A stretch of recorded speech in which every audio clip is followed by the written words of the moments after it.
It's late summer in 1777. The American Revolution is in its third year, and it's not going well for the Americans. Their British rivals control Newport, Rhode Island, much of Canada, and parts of New York. Their navy can attack almost any spot along the eastern seaboard at will. Now the British want to take over New England by controlling ports along the Hudson River, most importantly, Albany. But a colonial force gets in their way in two game-changing encounters at Saratoga. The Battle of Saratoga is actually two battles, fought 18 days apart.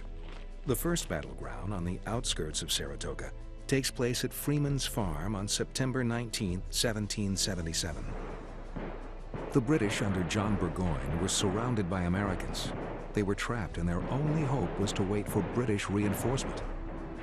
More than 2 weeks pass. September turns into October, and Burgoyne's reinforcements never arrive. On October 7, 1777, Burgoyne launches a second attack on the Americans, this time in Bemis Heights. But by that time, it was too late. The Americans had too many troops in the area, and Burgoyne realized he had to surrender. On October 17, 1777, Burgoyne and nearly 6,000 soldiers surrender.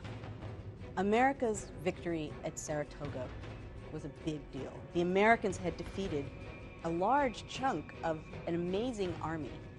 So the surrender was really meaningful to both the Americans and the British. And a British officer at the time talked about how the American soldiers all were absolutely silent because they couldn't quite believe what they were watching as each British soldier individually came up and handed over his arms.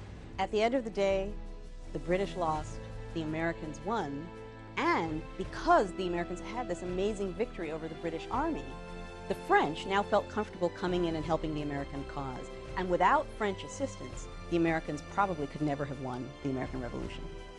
With the victory at Saratoga, France joins the war, backing the colonists. The tide of the war now turns in favor of the Americans.